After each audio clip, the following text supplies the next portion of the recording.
kanilang pangalan. In Jesus' name, amen. Tayong lahat po ay mo po. At ngayon na hindi na po natin patatagalan kasi may second part pa daw. Dito muli ang ating bishop, pinakamamahal na bishop, tatay natin.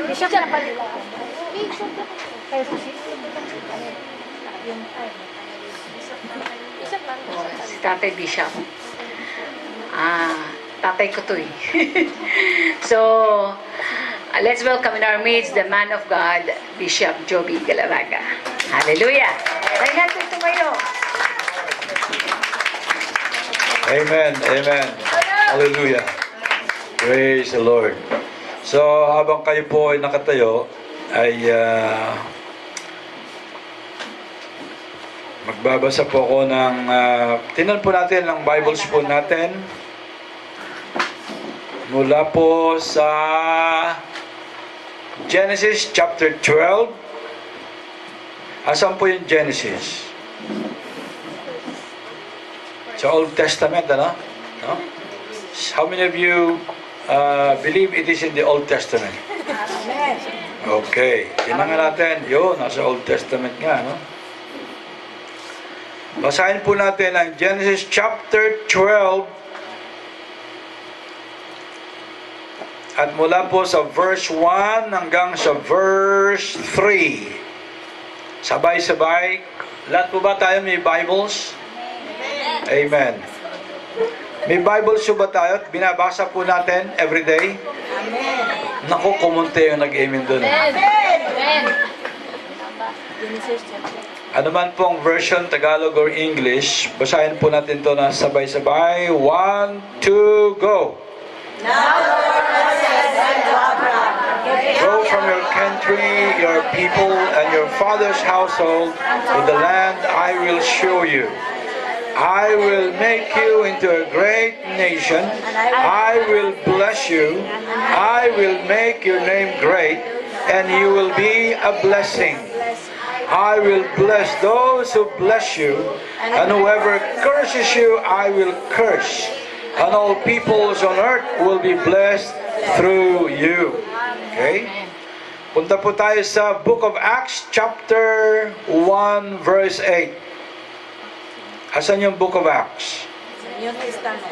New Testament. Okay. Praise the Lord.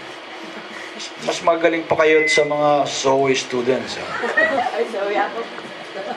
Hindi totoo yun. No? Magaling yung mga Zoe students.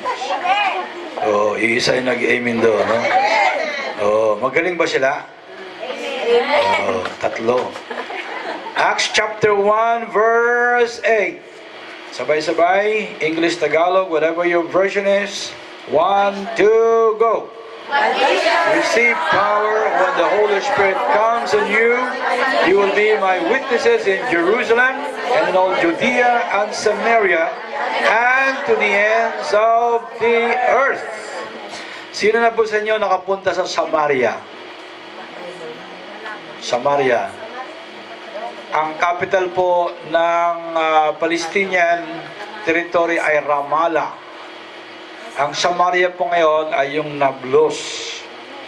Pagpupunta po kayo sa Galilee at kayo po ay dadaan dito po sa along the Jordan River, it is on the left side. Yun po yung Samaria. Yung Samaria po nung araw. Nung 2008, nung kasama ko po yung anak ko na si Joshua, ay pumunta pa kami doon sa Samaria. Merong ibinigay sa amin ng kaibigan namin sa Jerusalem na driver. So, siya, tapos yung kami dalawa ni Joshua, ang tinor niya sa Galilee. Nung pabalik na kami, sabi ko, can we pass by Samaria? Yes, we can pass by, but I cannot assure you if we will still come out. Kasi Palestinian na yun eh. Palestinian territory. Tapos yung driver ay Jewish. Kasi alam natin sa mga ganyang teritoryo, dapat Arab ang driver. Israeli Arab. Okay? One last verse. Punta po tayo sa Gospel of Luke.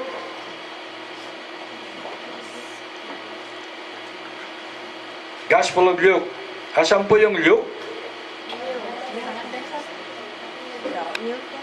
Punta po tayo sa last part of the Gospel of Luke. Doon po sa last part of the Gospel of Luke, sinasabi po dito, verse 47.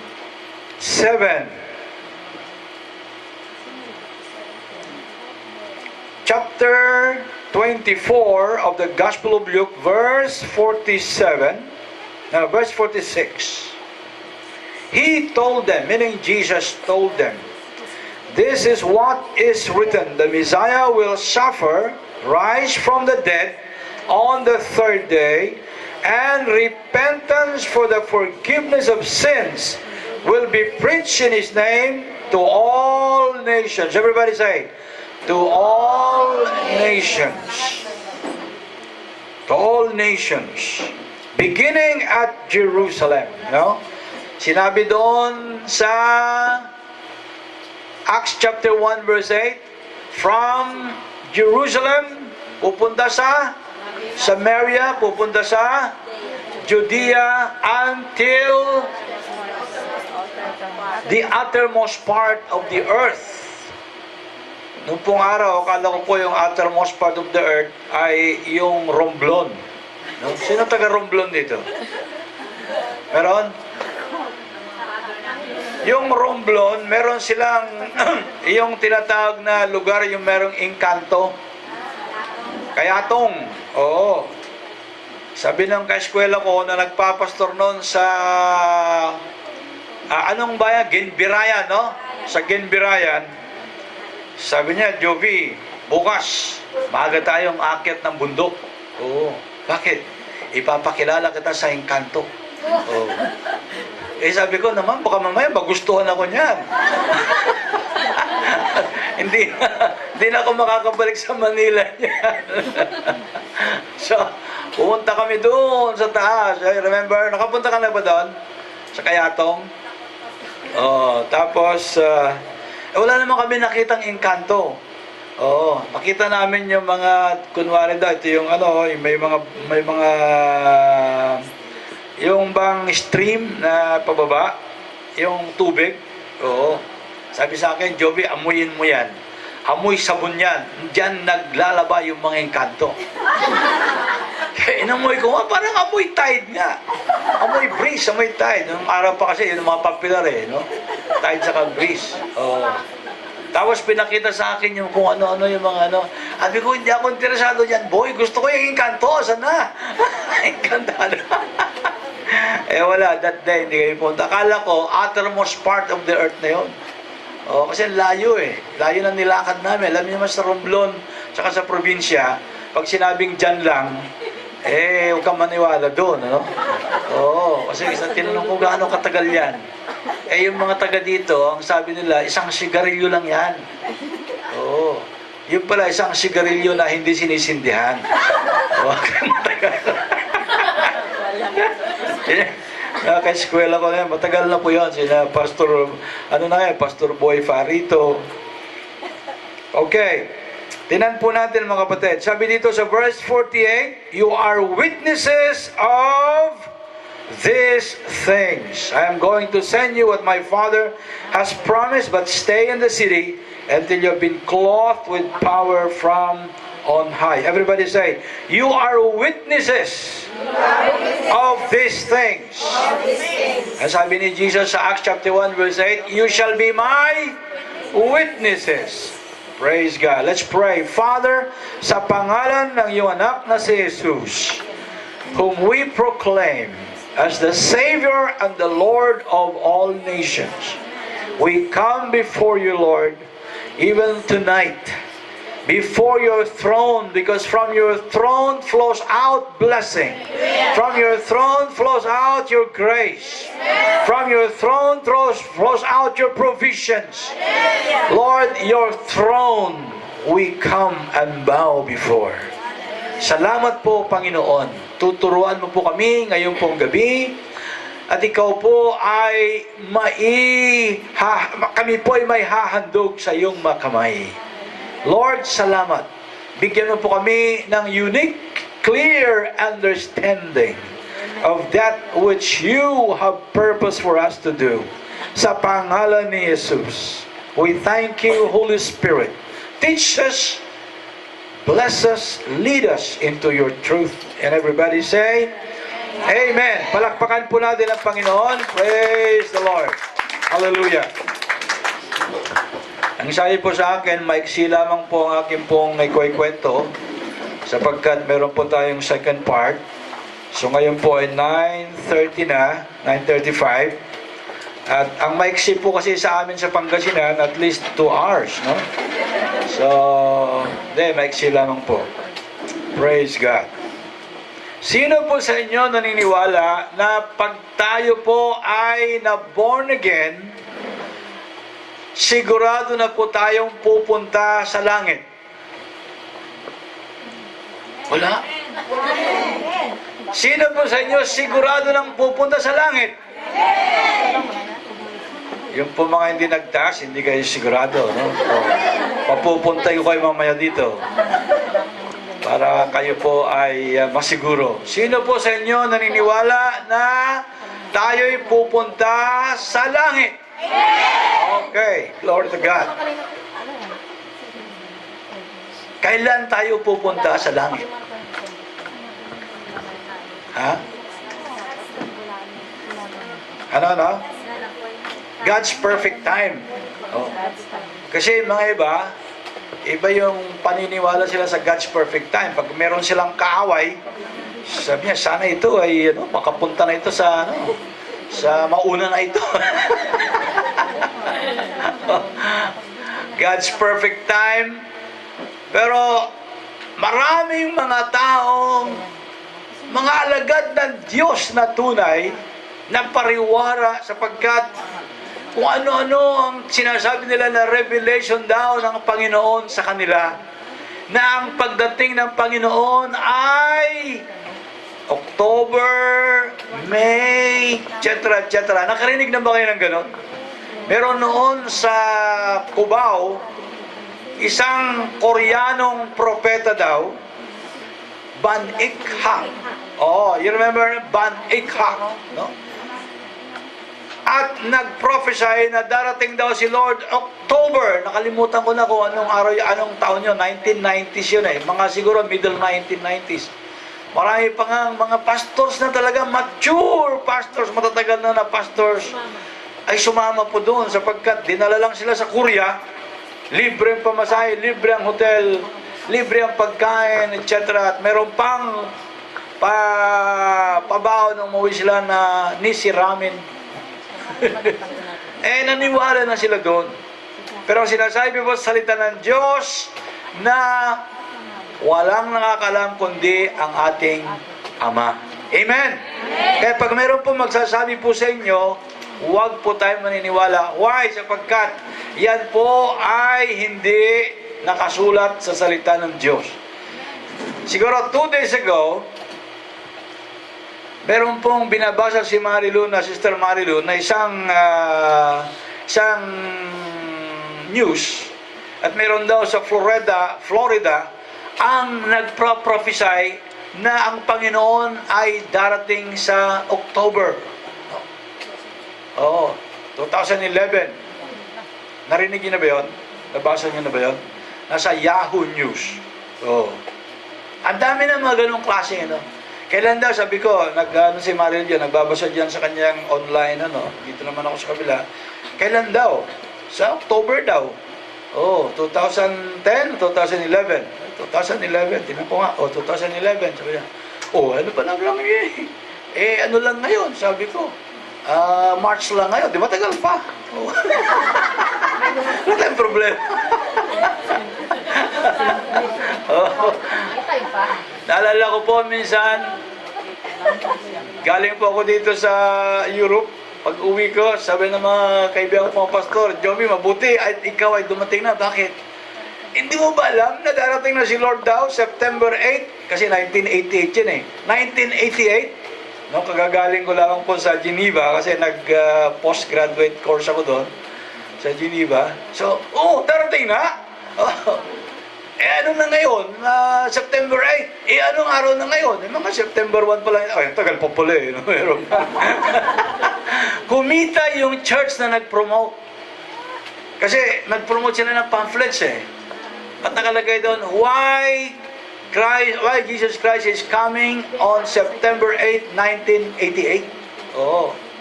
So, 888. Ang daming mga gano'n na mga prophecies. Pero purihin po ang Panginoon, tayo po ay naniniwala lamang sa sinasabi ng salita ng Diyos. Amen. At ang salita ng Diyos nagsasabi na darating at darating yun. It is a settled issue. Everybody say, it is a settled issue. In other words, pag tayo po ay na kay Jesus, isipin man natin o hindi, na ang kanyang pagdating malapit na o malayo pa, pero alam po natin na pag siya'y dumating, tayo po'y makakasama niya. Amen. O kung tayo po ay hindi man makaabot doon sa panahon na yon na tayo po'y buhay pa, o tayo po'y mauna na uuwi sa Panginoon. Mga iba nga dyan, ang mga kaibigan ko ng mga bishops nasa pre-boarding area na. Kasi maraming nagkakasakit, pre-boarding area na. Kaya nga, kunikwento ko sa inyo minsan, oh, Joby, paano ka? Sabi ko, wala pa akong ticket eh. No? Malayo pa ako, mga 50 years pa ako, huy. So, pero mga kapatid, it is a settled issue. What God is more interested is, na born again ka ngayon, and then, pupunta ka sa langit, between now at saka ang langit, anong ating gagawin? Are you there? Amen. Kung halimbawa na born again ka ngayon at bukas ay namatay ka na, wala kang problema, no? Hindi mo na sasagutin yung question na yun. But, na born again ka today, or na born again ka 2 years ago, God is more interested in what you will be doing with your life according to His mga habilin bago ka pumunta sa langit. Because langit is already certified, approved, okay ka na. Meron ka ng ticket confirmed.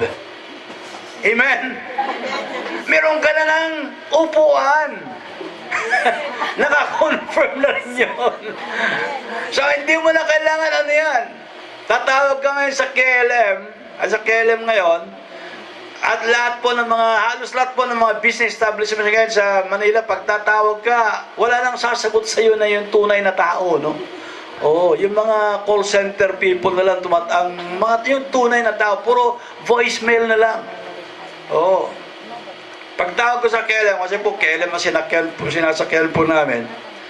Pagtawag ko sa KLM, una sasagot sa'yo, welcome to KLM, etc., etc. Tapos, sabihin sa'yo, there is no more need to reconfirm your ticket.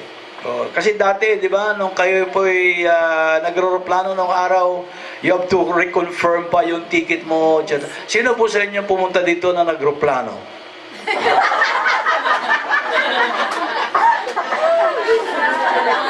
Mga iba nagbarko eh, no? Di ba? Oo, wala naman to dito. Wala kayong nagbarko dito, no? So, no need to reconfirm, mga kapatid. Amen? Ang ticket po natin sa langit ay confirm na.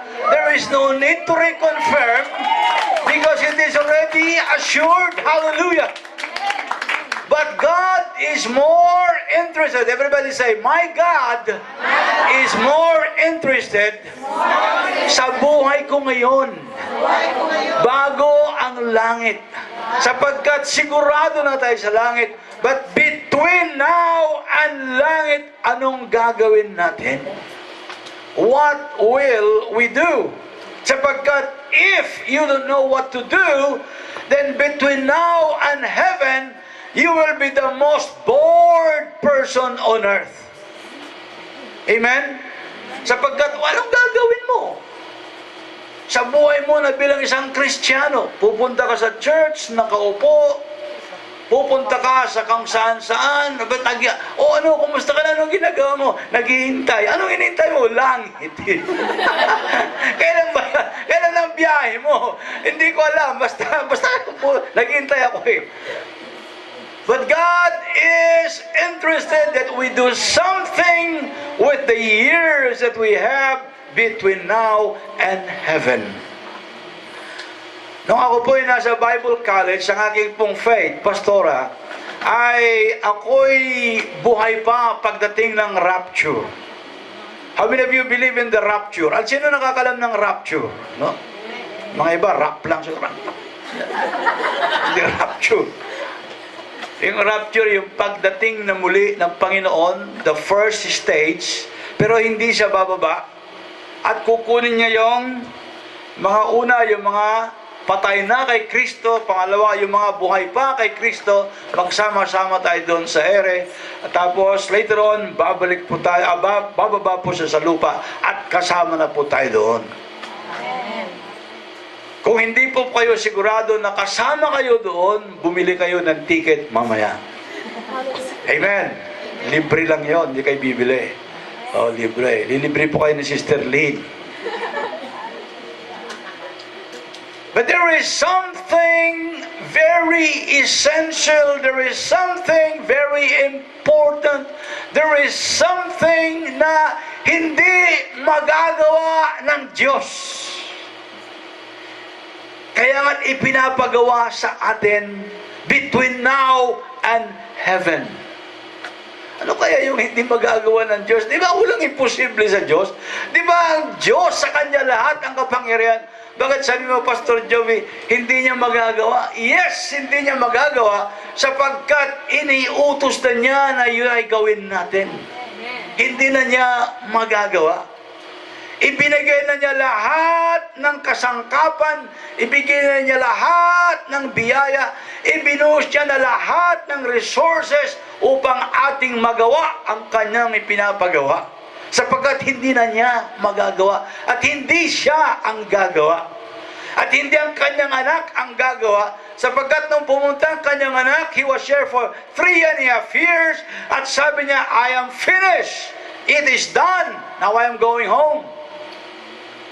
At hindi na siya babalik muli. Tapos, sige, babawiin ko yung sinabi ko sa Kalbaryo, hindi pa pala tapos. Now, the Lord Jesus Christ will not do that. Amen. Amen.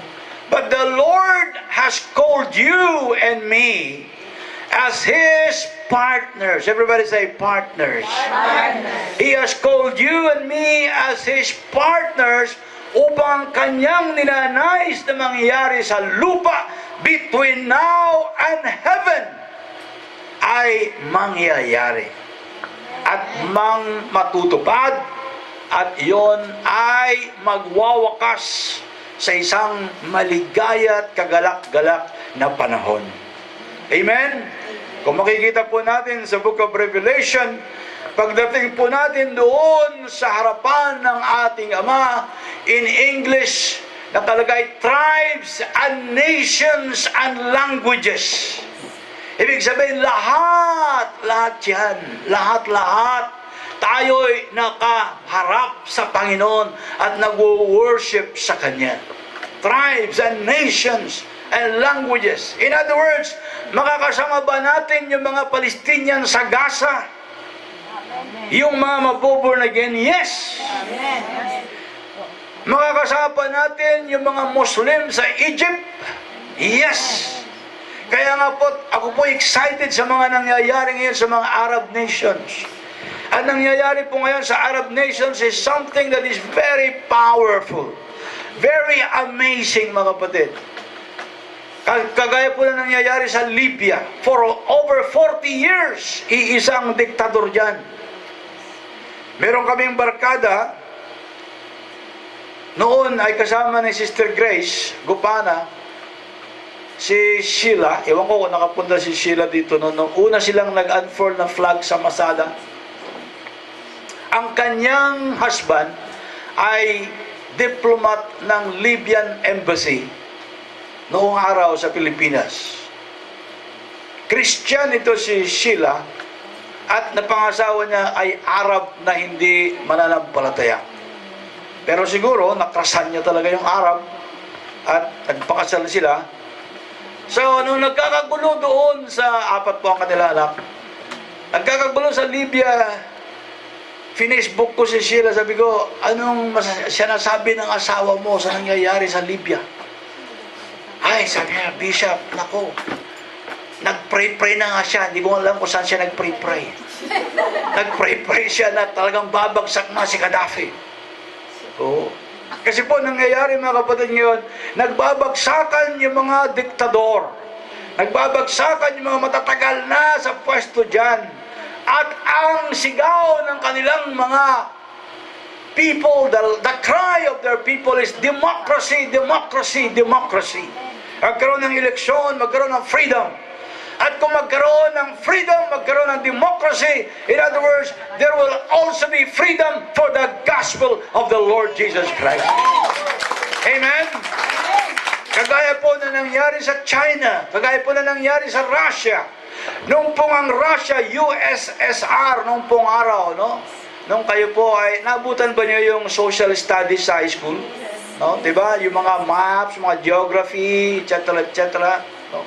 At alam po natin lahat yung USSR na yan, Russia na yan, naglalaban palagi ang Russia at saka United States, etc. Ang laki-laki ng Russia, pero all of a sudden, nag-break up, nagkaroon ng democracy, tapos ngayon, ang dami ng mga churches sa Russia. Yung mga Kazakhstan na yan, no? Alam niyo yung mga Kazakhstan, yung mga tinatawag na TAN countries? Galing lahat yan sa Russia, USSR. Kasi USSR means United Soviet Socialist Republics. S. In other words, marami. Kaya nga ito, yung mga nandito sa baba, southern part of Russia, puro mga TAN countries yan na dati kasama sa USSR. Ngayon naging democracy. Yung mga Kazakhstan, Tajikistan, Turkmenistan, etc. Puro TAN yan eh. No? O, puro TAN. Kaya nga biro-biro namin noon, ako, dapat ma-born again sa Lucio TAN para suportahan niya yung missions doon sa mga TAN countries na yan. No? O. But why? Because there is freedom. Amen? Ito pong sa China na ngayon ay medyo sarado pa rin ng konti, pero I think it was on a Saturday service that I said that ang hindi alam ng karamihan, ang China ngayon ay nagkaroon ng napakatinding revival for many years now. The biggest church in the world is China. 100 to 120 million believers. Yet, 80% of those believers are in underground churches. Walang building, walang mga kagaya po ito na free. Walang mga worship na maingay. Walang mga tinatawag na mga freedom to have crusade sa mga plaza, sa mga... Wala. Awan. Apo. But 80% of 120 million, ilan yun? Yun ang kanilang believers number. In fact, noong December 2003, kasama po ko sa isang small group at nakipag-usap po kami sa 4 na mga leaders ng underground churches in China, pumunta sa Manila kasi magtatayo po sila ng isang training center at hindi makapagsalita ng English. Alam niyo kung anong kanilang tinapos? Matatawa po kayo. Equivalent ng grade 6, grade 4. Yung isa na katabi ko, yun ang tinatawag nila na Heavenly Man. Yung merong libro na called Heavenly Man. Sabi sa akin ni Pastor Steve Morel, yung Every Nation President ngayon, at siyang senior pastor ng Victory Christian Fellowship sa Manila, sabi niya, Jovi, I'll give you that book, but you have to prepare a towel when you read that book.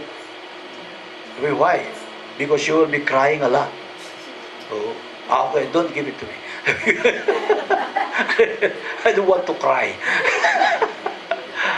Pero totoo mga kapatid, talong binabasa, unang ano pa lang, talagang ano ka na, paano ka na doon, sapagkat here is a man who suffered so much for the gospel of the Lord Jesus Christ. But he is, or he was, and he is today, the leader of millions of Chinese Christians. Ang picture po natin ngayon, China is very repressive, and China yung bang nagpe-persecute, yes, meron pa rin mga konting persecution, pero ang hindi alam po ng marami, there is a revival that is going on. Mga iba dyan, silent revival lamang yan. And mga iba hindi alam na the biggest Bible printer in the world is China. Is China.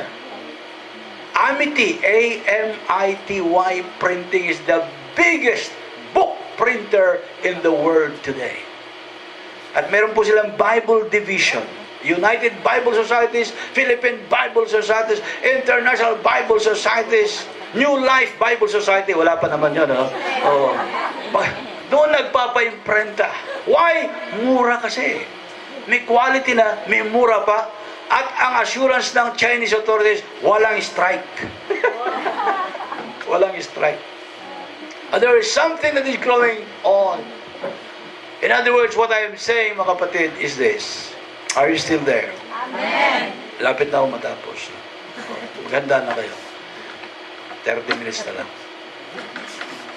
What I'm saying is, yung ninanais ng Panginoon na ipatupad sa atin mula ngayon hanggang pagdating sa langit is a work, it is a ministry, it is an assignment, it is a purpose ng Panginoon na sigurado na ang panalo natin.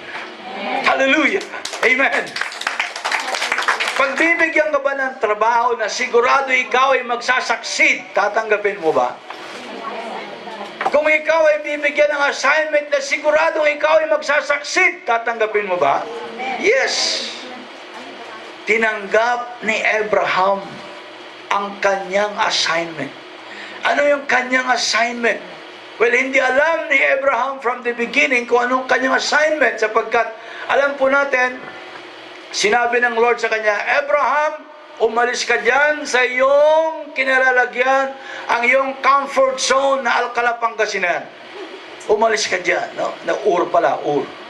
Ur of Chaldees. Southern part of the country of Iraq. Ngayon. Babylon nung araw, ngayon ay Iraq. Iraq. Kaya nga, di ba, alam po natin si dating Saddam Hussein. Remember Saddam Hussein? Sino sa inyo nagtrabaho sa Iraq? Iraq is one of the most beautiful countries in the world. And many Bible commentators point out na yung Garden of Eden may have been in Iraq. Oh, kaya maganda, beautiful daw ang Iraq. I have not been there. At wala akong balak na pumunta. Hanggang ngayon. Pagdating ng araw, marahil, no? Ur of Chaldees, ang sabi ng Panginoon sa kanya, umalis ka dyan, and I will show you the place where I have purpose for you to be. Alam po natin lahat yan. So, hindi niya alam na dito pala siya pupunta sa Kanaan, na ngayon ay Israel na. Hindi niya alam na mula sa kanya pala, magkakaroon ng kaganapan ng plano ng Panginoon ng Paman na isang race that He has chosen will be brought forth into this world. And it will be the stewards of His heritage. And it is through the Hebrew race kung saan manggagaling ang Savior and Redeemer of the world. Kaya nga si Jesus ay Hudyo. Si Jesus ay ipinanganak ng isang couple Christian Jewish parents. Kaya nga't ang roots ng Kristyanismo ay Jewish. Amen? It was a purpose. It was an assignment na sinabi ng Panginoon sa kanya, I will be with you. Ito ang pangako ko sa inyo. If you are given an assignment at naroroon yung kasiguruhan na yun ay matatapos mo at yun ay matatapos mo successfully, papayag ka ba? Yes, of course. Pumayag. In fact, chapter 12, yung command sa kanya. Chapter 12, yung pagkatawag sa kanya. Chapter 13, naging milyonaryo na siya. Pero mo, isang chapter lang. No? Oh. Why? Sapagkat kinakailangan ni Abraham yung assignment ay mapunduhan. Amen. Kaya nga pagpupunta sa inyo nakapagtrabaho sa Beersheba, ang Beersheba ay mimiari po niyan dati ni Abraham and his family. That was their city. That was their base for so long a time. Yung pong mall po doon sa Beersheba, nakapunta na kayo sa Beersheba. Sino nakapunta na sa Beersheba? No? Oh, Beersheba. Nakita niyo yung mall doon? Oo, yung katabi ng Takana. Doon naglalaro noon dati ng si Isaac saka si Jacob. Lalaro sila ng touching. Tsaka Jolens. Kasi napakalawak niya eh. Kaya nga meron doon ni Abraham as well. It was an assignment that was hard. It was an assignment that was by faith. But God told him, I will be with you. And so it was an assignment that was assured of success from the beginning. Hallelujah! Kaya nga si Abraham namatay na bilyonaryo. Si Abraham namatay na at peace sapagkat nagawa niya ang pinagawa ng Panginoon sa kanya. Amen? Ang ipinapagawa po sa atin ng Panginoon ay hindi niya gagawin. Hindi gagawin ni Jesus. Hindi gagawin ng Holy Spirit. Tayo po ang inatasan niyang gagawa. At kung hindi po tayo kikilos, madidelay ang plano ng Panginoon. Sino po ang gustong-gusto nang pumunta sa langit? No? Sinong gustong-gusto nang pumunta sa langit ngayon? Halika kayo. Magbaptism tayo sa linggo. No? Magbaptism tayo sa linggo kung gusto niya pumunta sa langit. Kasi ang baptism namin dati sa Foursquare, simpleng-simple lang, di ba? Alam niyo na yun. In the name of the Father, of the Son, of the Holy Spirit. No? Immerse. Tapos, let's pray. No? Mahaba akong mag-pray. Kuminsan, nakakalimutan ko, nandun yung, kaluglog na nakakalimutan ko na hindi pala worship service yun, Oo. Eh, mga ibang pastor, meron na sigurong first stage ng Alzheimer, kaya, the name of Jesus and the Father, no? Tapos, let's have 2 worship songs, please,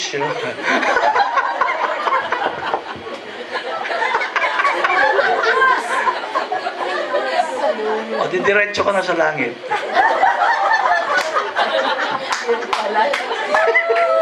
Sinong gusto magpabaptize?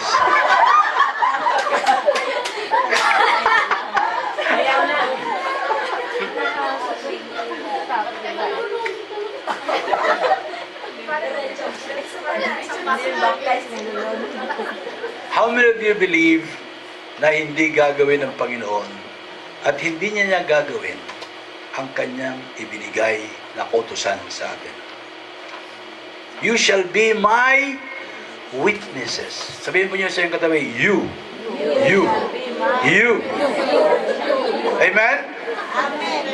In Jerusalem, in Samaria, in Judea, and into the uttermost part of the earth. In other words, to the whole world. Amen. To the whole world. Everybody say, to every nation. To all the world. Now, pansinin natin mga kapatid.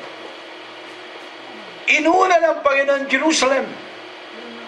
Yung mga disipulo niya, yung mga apostles niya, saan sila galing? Sila ba'y taga Jerusalem? Most of them ay taga Galilee. Si Peter ay taga Capernaum. Amen.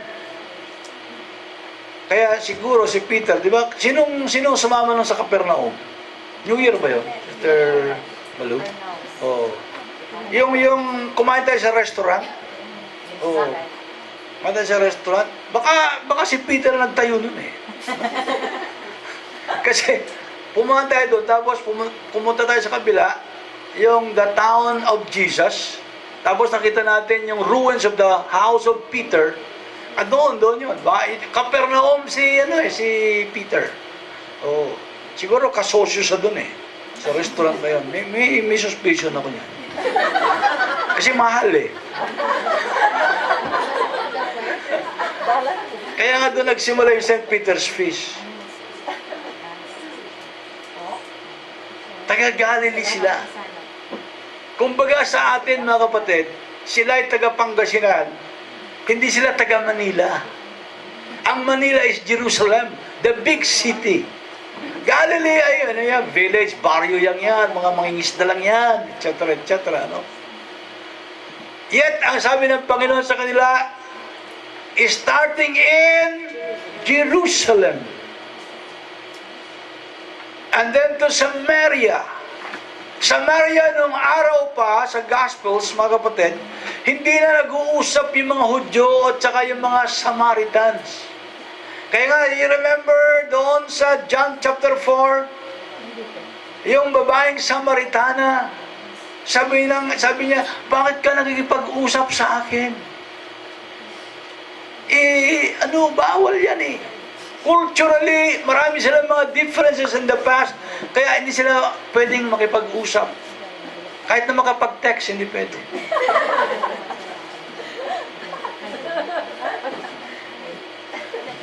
So, what was Jesus is saying is, even to those whom you consider your enemies, you go. And to the uttermost part of the earth, you go. Uttermost part of the earth. Purihin ang Panginoon, hindi tayo tinatawag sa uttermost part of the earth. Hanggang Israel lang tayo. Pero mga kapatid, pansinin po natin lahat. Sabi ng Panginoon, sa binasa po natin na huli kanina, Luke chapter 24, that forgiveness of sins through repentance will be preached to all. Everybody say, to all nations. For the last 2 or 3 Saturdays, ay sinishare po sa inyo ni Pastora about the need for missions. This is missions. The church is mission. Amen. Ang mission po ay hindi isang programa tuwing 3rd Sunday or tuwing 3rd Saturday or tuwing 3rd Friday of the month na magkaroon tayo ng isang missions program. No. The program of God is all about missions. Tell somebody, mission. Mission. It is all about missions. Amen? Amen. Could you imagine kung hindi sumunod si Apostol Pablo at pumunta sa Europe? Kung hindi niya sinunod yung vision niya sa Book of Acts ng taga Macedonia. Di ba merong Macedonia? He had a vision of a man from Macedonia calling. Punta naman kayo dito. Punta naman kayo dito. Kaya nga nung pumunta si Paul kasama si Silas, sila'y nagdaong doon first sa Philippi, which is a part of Greece. That is the first excursion po nila sa Europe. Kung hindi nag-obey si Apostle Paul, maaring ikaw at ako ay hindi pa born again hanggang ngayon. Amen. Why? Sapagkat doon po sa Europe, lumaganap ang Ebanghelyo. Pumunta sa England, at doon po sa England, pinersecute yung mga tinatawag na Puritan Christians. At itong mga Puritan Christians na pinersecute, sabi nila, punta tayo sa ibang lugar, maghanap tayo ng place kung saan free tayo na mag-worship sa Panginoon. I remember the history of America, yung mga Puritan Christians from England sumakay sa ship, the most famous of which is Mayflower. At sila ay dumaong doon sa New England, in the eastern coast of the United States. At nung sila po ay naroon, the winter was so harsh, dami namatay sa kanila, tapos wala silang makitang pagkain. Kaya nga, nung dumating ang pagpapala ng Panginoon, sila ay nagpasalamat at nakita nila yung maraming mga turkeys. No? Ano may turkey sa Tagalog? Pabo, yung mga pabo, no? Mga turkey. Kaya pinagpapatay nila yung mga turkey, niluto yung turkey, at yun ay ginawang Thanksgiving Day ng Amerika. Kaya yung mga turkeys na yan, purpose-driven na mga yan. Ang kanilang purpose lamang ay para sa 4th Thursday of November. Milyon-milyon ng mga turkeys ang kinakatay every 4th Thursday of November. Kaya Thanksgiving nila, yun. Yung mga Puritans. Yung mga Puritans po na yun, Puritan Christians, sila po ang nag-establish ng Harvard University, Yale University. Yung po mga universities po na yan, nag-start po yan ng mga Christian universities. Pero pagdating po ng mga taon na yung pong atake ng Diablo on the secular mind of the people dumating, nawala na. Hanggang ngayon, yung Harvard ay naging isang secular na university na. Pero lumaganap ang Ebanghelyo sa buong Amerika. Nagkaroon po ng maraming mga evangelistic revivals. Dwight L. Moody, naroon po yung si Jonathan Edwards, at lumaganap po yan. Ang dami po nilang pinadalang mga misyonaryo. At kasama po doon mga Presbyterian missionaries na pumunta nung ang Amerika, tinalo na niya ang Spanish Armada, at sila na yung nag-prevail sa Pilipinas. Kaya in 1901, dumating yung mga unang Presbyterian missionaries na nagturo po sa atin ng the pure gospel of the Lord Jesus Christ. And through that work of the Presbyterian missionaries, mga kapatid, lumaganap ang tunay na ebanghelyo sa Pilipinas. Hanggat ikaw at ako na mga Pilipino, Pilipino pa ba kayo? Ay na-born again. Amen? Saan nagsimula? Sa obedience ni Paul. Saan nagsimula? Doon sa mga tinawag ng Panginoon na kanyang mga disipulo, na kanyang mga apostol. Sino nag-encourage kay Paul na naroon sa noon sa city of Tarsus na siya isang tent maker? Pinuntahan siya ni Barnabas. And Barnabas, sabi niya, Paul, sumama ka sa akin. Doon tayo sa Church of Antioch. You remember, no? Church of Antioch, no? Maraming mga Church of Antioch na mga evangelical Christian churches yan. Puro ina-Antioch. Pag nagsasermon yung mga pastor nila, ina-Antioch. Acts chapter 13. The Church of Antioch. Diyan ba kayo, mga kapatid? History lang ito, no? Kunting history. Several years ago, ako po yung nakapag-preach sa anniversary ng isang church sa Pasig. During their 95 years. 95 years. Ka-eskwela ko po sa seminary yung pastor noon. Kaya sabi ko, sige, Herbie, sige. Kahit na hindi ka magbigay ng honorarium, pupunta ko dyan. Kasi historic 95 years.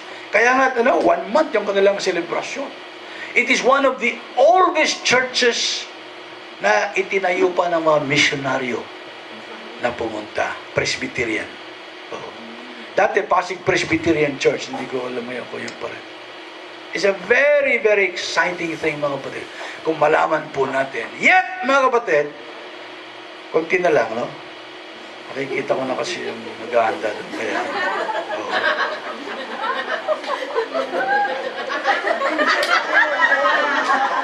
Huwag kayo masyadong maingay dyan. Baka tapusin ko agad ito. Yet, babalik tayo sa 490 years before. Sa March 16, next week, is the 490 years anniversary or commemoration of our discovery. Di ba? Hindi nyo na alam eh. Wala na, nakalimutan na maraming Pilipino. Ipinaalala lamang sa atin ni Yoyoy Villame. Di ba? March 16, 15, 21. Magellan discovered the Philippine Islands. Charararara, charirarara. Chararira. Remember si Yoyoy Villame? Oh, Christian yan eh. Yoyoy Villame, pero namatay na. 1521, 490 years. Marami pong listen to this because very, very, ano to mga kapatid, very important. Marami pong mga pastors, marami pong mga nabuborn again, mga dating Katoliko na sinasabi, oh, mga Katoliko na, mga Katoliko, inaatake nila ang Katoliko. Maraming ginawa yung mga Katoliko na dinalang relihiyon ng mga Espanyol na mali. Pero nakakalimutan ng mga marami din ang dinala na tama. At sapagkat dinala nila yung tama na yon, tayo po'y naligtas sa pagka-Muslim bilang isang bansa. Halimbawa mga kapatid, sino nagturo ng Trinity sa atin? Sino po sa inyo naniniwala pa sa Trinity? God the Father, God the Son, God the Holy Spirit. No? Mga iba, 4 naniniwala sa 4. Hindi na Trinity kasi God the Father, Son, tapos Holy Spirit daw. Dapat dalawa yun kasi Holy Spirit. No? Hindi ako nagbibiro. Totoo yan. Si Benny Hinn nga, nagturo dati na siyam ang members of the Trinity. 3 Ama, 3 Anak, 3 Espiritu. Nirebuke siya ng mga Christian leaders sa Estados Unidos and to his credit naman, he asked for forgiveness. At hindi na niya itinuro. Pero tinuruan tayo ng mga Espanyol ng Trinity. Of course, merong Spanish flavor na Maria. Pero tinuruan tayo ng salita. Hindi nga lang nila na-popularize yung salita, but they taught us something about religion. Kaya ako'y naniniwala na yung kamay ng Diyos na inasa Pilipinas. Why? Kung maalala po nyo yung history, kung hindi man yung history, siguro maalala nyo yung music nyo. Halimbawa, dito po yung South America, dyan po yung Pilipinas, Pacific Ocean po ito. Dito po yung Malaysia, ngayon Malaysia, etc., Indonesia. Si Magellan, ipinadala siya ng Queen of Spain and King of Spain. Portuguese siya, pero ayaw sa kanya ng monarchy of Portugal. Kala nila, sirang ulo mo Magellan. So, ang nag-support sa kanya expedition ay Spanish government. At ginano nila ang mundo. Sabi, they wanted to prove that the world is not flat, but it is round. Kasi ang paniwala po noon, the world is flat. Kaya pag dire-diretso mo yan, mahuhulog ka at the end.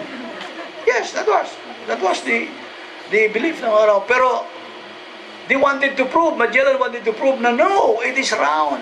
So babalik din ako dito. Dapat po, Pacific Ocean yan, galing sila dito, Galapagos Island. Dapat dumiretso sila dito kasi kukuha sila ng spices. Remember, in your history, spices dadalhin sa Spain. Yung mga garlic, yung mga sibuyas, yung mga, yung mga galing ng Baguio. No? Oh. Spices. But, Yung tinatawag po na easterly winds, nasa Pacific Ocean sila. Dapat dito sila napadpad. Doon sa Limasawa. No? Limasawa. Controversial pa ngayon kung yung Limasawa nga or some other place, no?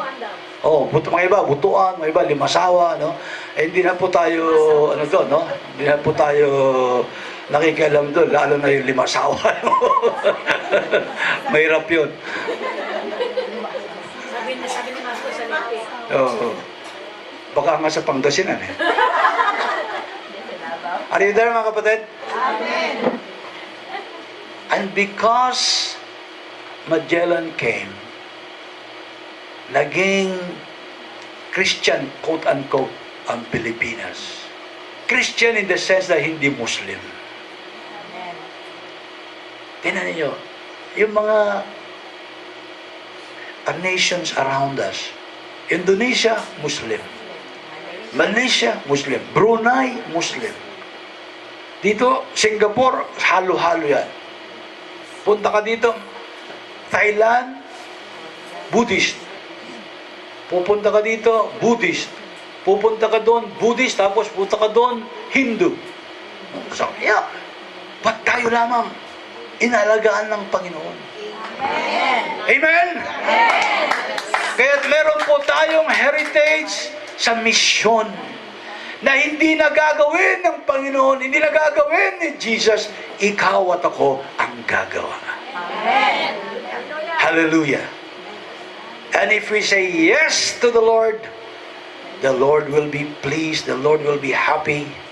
At ano pong pangako ng Panginoon, I will be with you until the end of this age. Ang mga bansa na sumunod sa utos ng Panginoon, bansang mga pinagpala. There are two nations na pinakamaraming mga missionaries sa buong mundo hanggang ngayon. Una, United Kingdom. Tapos nahigitan po sila ng United States. Alam nyo kung sino ngayon ang mga pumapaspas ng mga misyonaryo? South Korea. Singapore. Why? They have the money. South Korea, they have the money. United States, they have the money. UK, they have the money. Mga German missionaries, Belgian missionaries, they have the money. Sapagkat kailangan mo ng money upang ikaw ay humayo. Amen? Pero pagpapalain po tayo ng Panginoon so that we can go. Amen? Kagaya po ng mga ibang kaibigan ko po, meron nagtuturo po sa Zoe Bible College, Pilipinas. Pangalan po niya si Brother Mohan. Magtuturo po siya dito, September. This year. Taga-Canada. Indian. Pero born sa Trinidad, na born again, mayaman ang kanilang pamilya. He was disowned sapagkat gusto ng tatay niya maging Hindu priest. Pero na-born again, so tinalikuran niya ang kanyang kayamanan. Pumunta nag-Bible school sa Canada. Tapos, through a very beautiful turn of events, naging businessman po siya. And so now, he moves around. Hindi siya nang hihingi ng offering o pamasahe ko. No, hindi. Sapagkat, nag-prepare na ng Panginoon. Amen. So, he moves around. And he preaches the gospel. Yun lang. He teaches, he preaches. Yun lang. And the Lord can do the same sa inyo. Amen? Sapagkat marami po sa inyo yayaman. Mukhang hindi naniniwala nyo ito. Sabihin po niyo sa iyong katabi, yayaman tayo. Para sa Ebanghelyo. Sabihin po natin, para sa Ebanghelyo. Para sa misyon. Amen? Para sa misyon, para sa Ebanghelyo. Noong pong araw, mga kapatid, pag nagbibigay po ako sa missions offering sa Calvary Foursquare Church, no, ay kunti-kunti lang. No? Every third Sunday lamang yun eh. Kaya pag every third Sunday, absent ako, oh, praise God, nakaligtas ako. Nakaligtas ka nga, wala ka namang pagpapala. Kaya minsan may dinala kong bisita, hindi naman ako speaker, dinala ko lang yung bisita kasi midweek service sa isang church, kaibigan ko, preach offering for missions, second offering for missions. Sabi ko, Panginoon, ang barya ko na lamang dito 1,000. Hindi, yun na lang pera ko eh. Oo. Paano ko pasusuklihan ko kaya ito? Oo, buong 1,000 eh. Buong 1,000. Ang galangan ako, ibibigay ko 1,000. Gusto ko magbigay, pero 1,000. Pang gasolina ko pa, etc. But sabi ko, no, I'll give it. 1,000. Wala na tayong time para i-describe ko kung paano ko pinagpala ng Panginoon. But nag-bless ang Panginoon. Why? Because the principle of giving applies. When we give, we shall receive. When we plant, we shall reap. When we sow, we shall reap. When we plant, we will harvest. It's the same principle. Amen? When we give, then when we give, we will be blessed. We will receive. Kahit ano ibigay mo, kahit mga tao, mga membro sa church, binibigay. Oh, bibigay. Sige, gusto mo umalis, sige, umalis ka na. O, medyo nagkakaproblema ka, hindi ka makasunod, o, ibibigay na kita dito. Ikaw ang aming seed. O.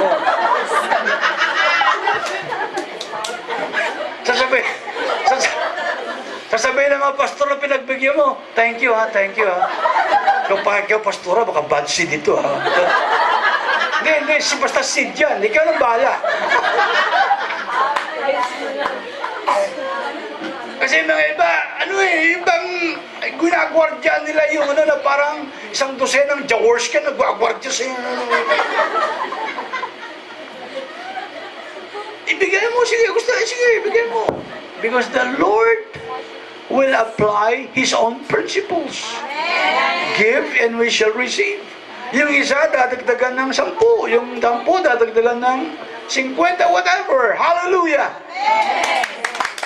And this is the simple principle of missions.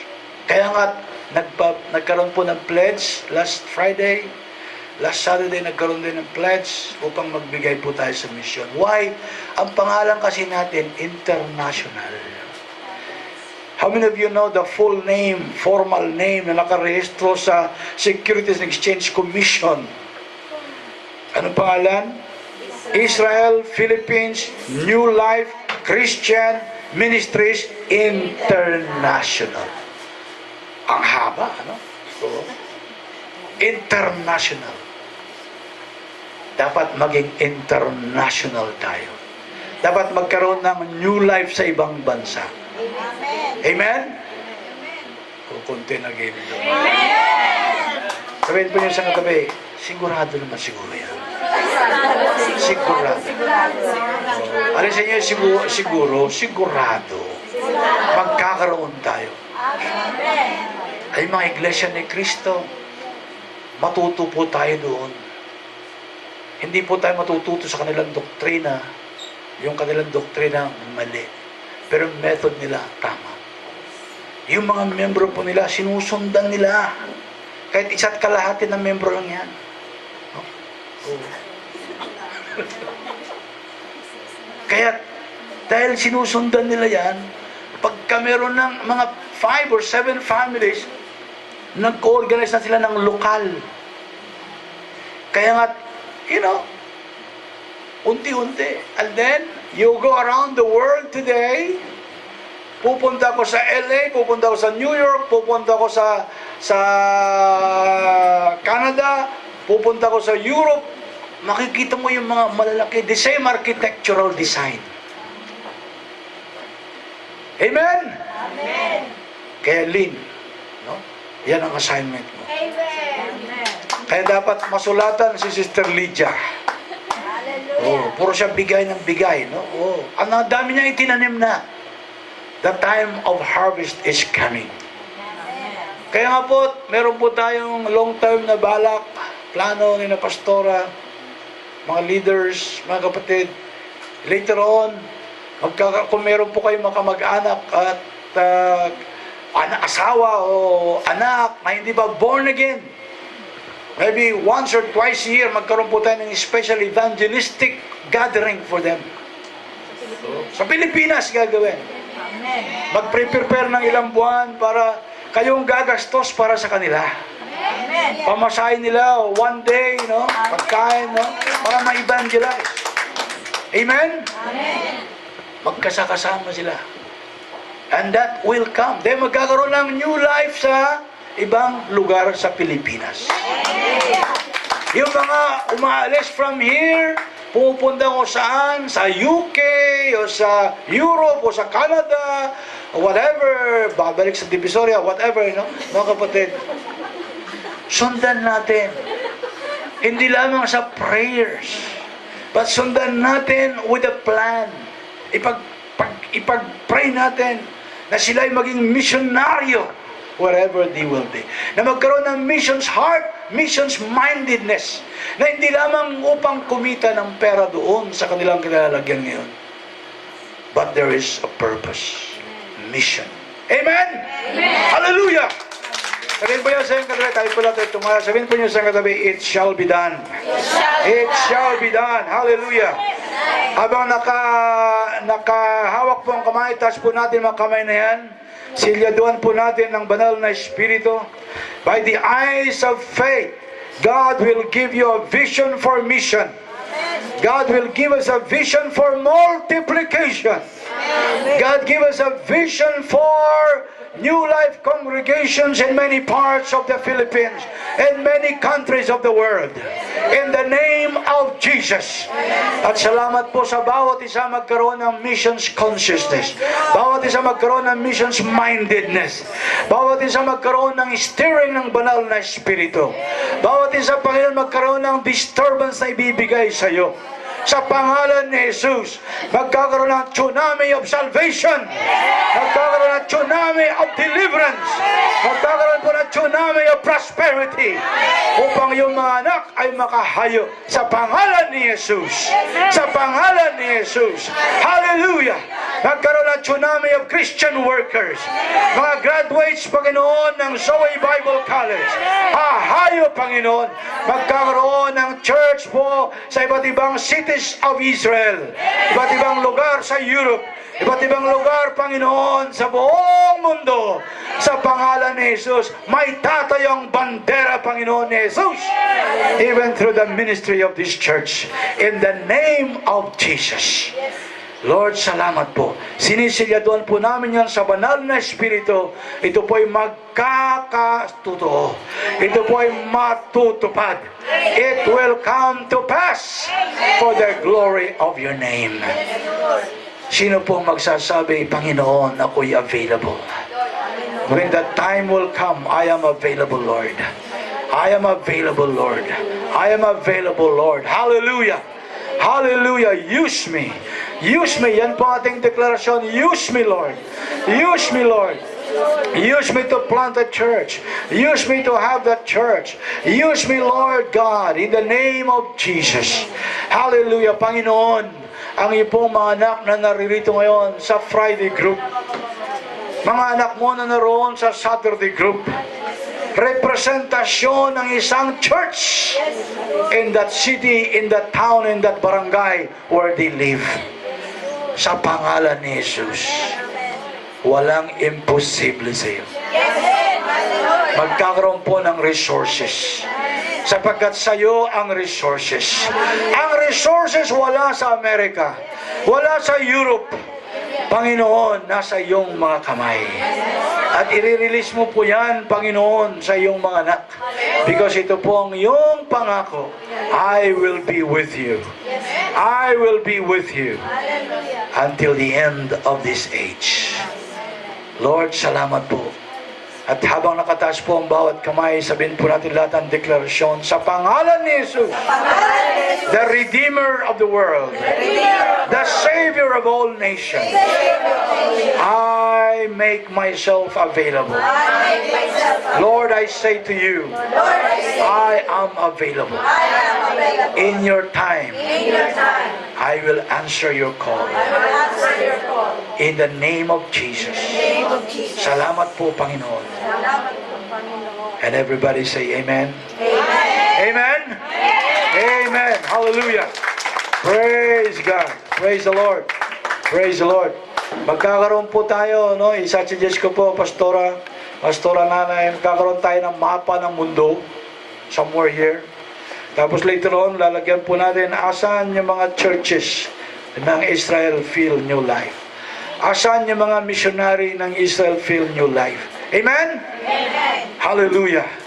It will be done. Everybody say, it will be done. It will be done. Amen. God bless you. Praise God. Close in prayer.